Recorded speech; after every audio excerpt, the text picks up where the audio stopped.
Hello there, Lin Shaye. How do you do? I'm so excited to talk to you. I actually got to talk to you briefly at a Comic Con a few years ago for The Grudge. Oh, yes, Um, oh, yes, oh, yes. I got to talk to your brother many years ago when he did Ambition, which you were in as well. Wow. Oh, that was his movie. That was his baby, that he had. Hmm. So that's good to know. And I'm such a huge fan, and I like this movie too. Scared to death. Yay! I mean, one of my favorite things is to go into a movie, completely blind. They send like the press kit and the trailers and everything, but I'm like, man, they sent the movie too. I'm gonna just jump into that. Oh, great. Yeah, that's great. That's a good idea, I think, in general it is, because you Hmm. watch as much as you want or whatever, but so you liked it.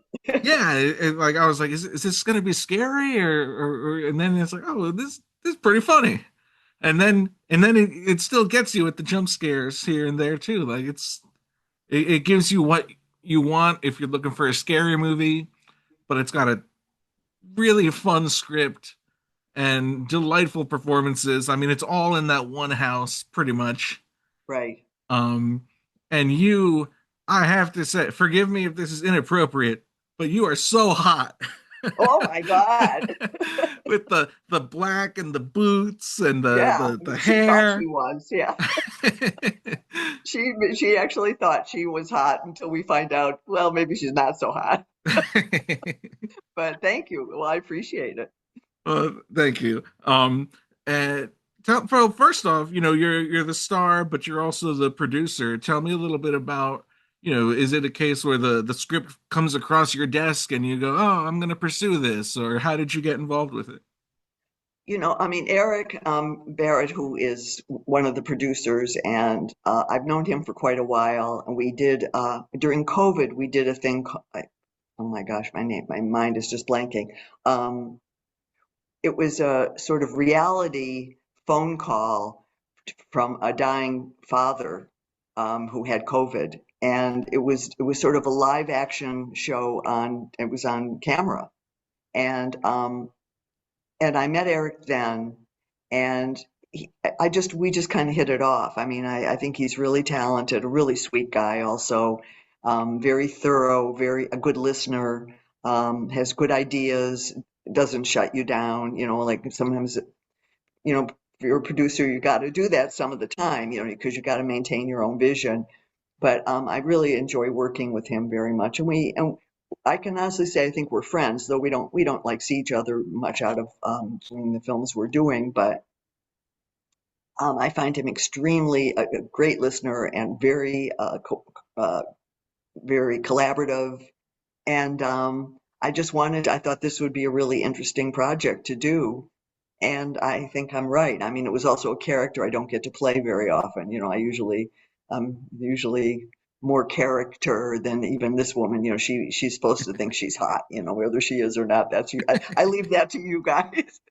But she thinks she's somebody. And we all know that we all really are. We're both somebody and nobody at the same time. And you better take both of them to heart to find your true self. And I think she has those moments that was very important to me, that she wasn't just a snappy, kind of hard ass boss, but that she had a reason for being who she was. I always look for that in every character I play. If it's not there, I try to find places to add it in. If the directors don't really agree with me, I still try and find my places to just kind of subtly make sure you're a three-dimensional person. You're not just playing, a bad guy or a good guy or a mom or you've got everyone has so much going on that's very complicated. And I think when you can pick out those things that add to the character for the audience, that they also experience a different depth of what you're doing. So Eric is very receptive to all of that, and I adore him. Yeah, he's a good guy, Uh, talented. Speaking of, battling with directors, perhaps, you play a director and you play a combative director. Um, with or without naming names, is that inspired by anybody in particular, or is it kind of a amalgam of anyone you've worked with in the past, or are you kind of able to just be like, what if I were directing and I were this Yeah. character. I pretty much, it was pretty much based on story. I mean, listen, the people that we run into and run with in our lives definitely influence the way we see each other. We just it's part of the deal of the human condition. We rub off on each other and we criticize each other and we accept each other. So I think it was more based on the circumstances, and again trying to make sure it was not just one key, not just one note, because it was kind of written like that a little bit in the beginning. And I kept discussing that, like that one scene where she's with the kids and nursery rhyme. There was a thing about the Bye Bye Black Sheep that actually I believe that was my idea, because that was a song I used to, when I was little, that was, you'd be in a circle with your kids, Ring Around the Rosie, all those children's songs, that unearthed something in the character as well, which I thought it could be inappropriate, if you're doing a really hardcore horror film, but I never feel it really is. I feel like that takes you a little bit somewhere else about that person's life, that adds to the final whole of what you're creating, and it becomes much more not so one dimensional. So it probably is representative. I've had very good luck with directors though, except for my brother who once when I did. No, I mean, it was actually the fun story I still tell him in front of people.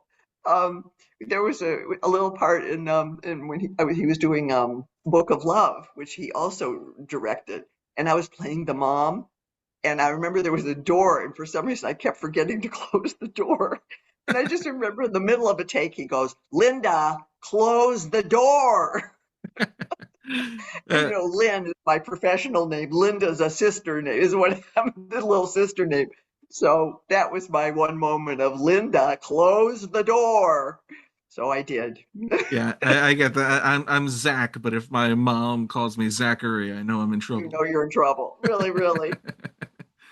um, so I don't want to spoil too much, but kind of halfway through the movie, you get uh, makeup, let's say, and you spend much of the rest of the movie.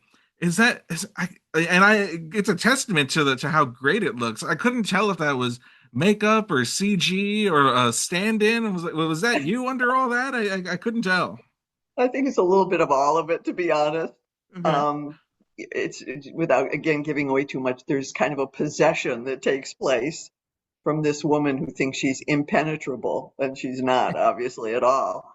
And uh, so because I think there was actually one cut where everybody felt they had done too much CG. They had tampered with the film a little bit too much, Mhm. so it became more.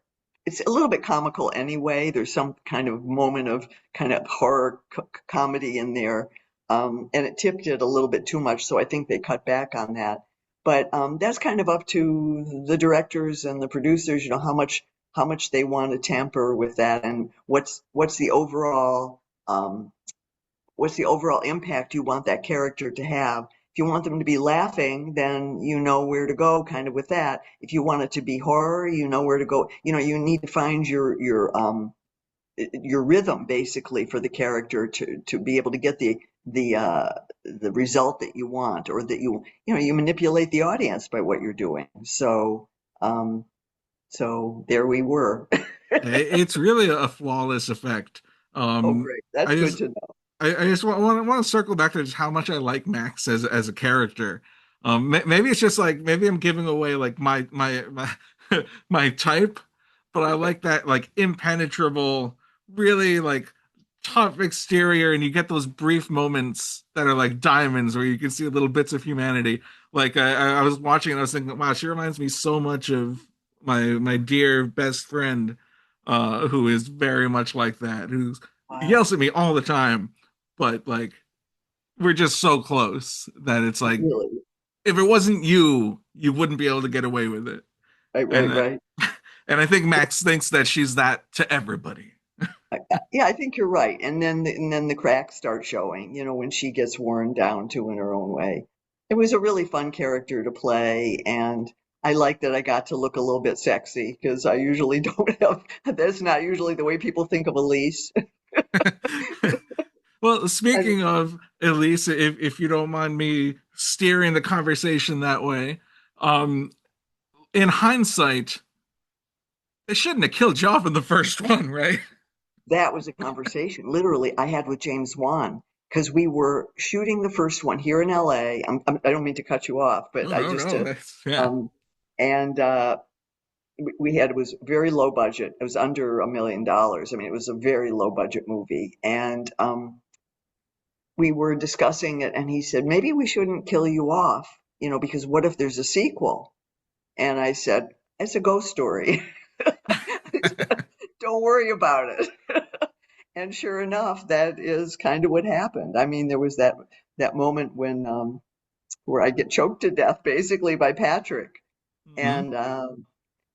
and they were able to utilize, when they did bring the character back, of course, and she's sort of flying around in those movies ever since. Yeah, So it's I think it's so cool for like a horror franchise that teens watch, uh still, me to have too. like a lead who is woman of a certain age, uh I think that's super cool. And do you feel like lucky or a responsibility to be like, hey, I'm not dead yet. I can Yeah, still really. be in movies. Like back in the old days, you had to retire when you were like 30. Yeah, I think about that some of the time, and I'm just feel incredibly grateful and incredibly empowered. And I think it's really important. I mean, when I think about it, the only other person I could think of is Helen Mirren, and I don't have her career, nor do I want her career, How many to be scary real. movies is she in? Yeah, really. But I mean, we're pretty much the same age. Actually think I'm a little bit older than her even. I don't think about age. I don't. I swear to God, I'm so lucky because that was never emphasized ever in my family, for one thing. It was never, and I mean, it's no mystery. I was born in, 1943. I mean, I just turned 82 and I have no concept of that. So I think that's important. I mean, there's nothing, I have a horse, I ride twice a week. I'm hiking all over. I mean, there's so far, knock on wood, here, everybody, I'm knocking on wood. There's nothing that I don't do or can't do that I couldn't do when I was 20. Nothing. As a matter of fact, I do more now than I did when I was 20. I mean, I love the outdoors. I love my home. I love moving.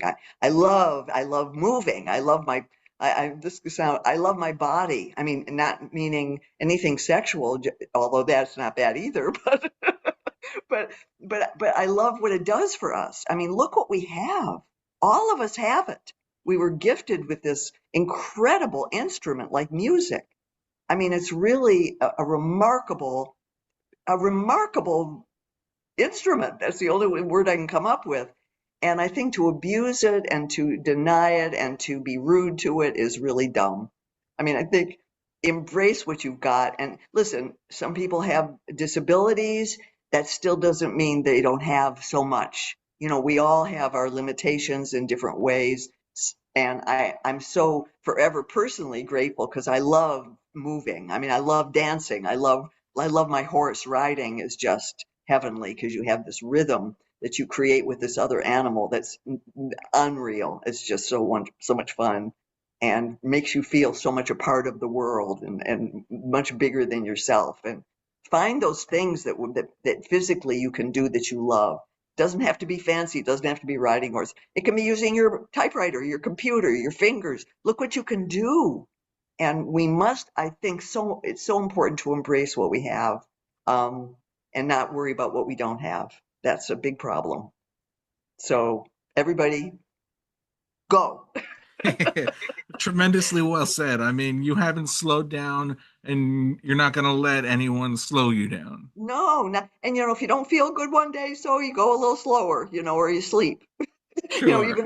Even if you have a job, I think being really honest with yourself and with the people around you is really important and creates a much more wonderful life, because and everybody will accept the truth, and if they don't, you probably don't want to have too much to do with them if you can help it anyway. Sometimes we have Oh to yeah. deal with those kind of people. But that's because they can't accept their own truth either. Remember, it comes from there. They're judging you because that's how they judge themselves. Like you said, never slowing down. We've got another Insidious coming this year. Do you feel like it's the end, or are you willing to make these movies as long as people keep on seeing them? I'm willing to make the movies as long as people want to keep seeing them. This was a difficult shoot. We shot in Australia, which was very fun, but also very challenging. I mean, for me, it was like physically a little bit challenging, kind of with things that are a little too silly to discuss. But um, uh, well, not so silly. I had a pair of shoes that I've worn, but there was a lot of scenes in pitch black in the further on sound stages, and I had balance problems. I mean, it's not embarrassing to say. I mean, because there was a physical, because there were no walls. It was like there was nothing to guide. There was no. Oh, sure. I couldn't find my center some of the time, and that was a little scary for me, to be honest. Not in terms of the character, but I didn't want it to impose itself on the character because that's not Elise. Elise couldn't go anywhere and be stable.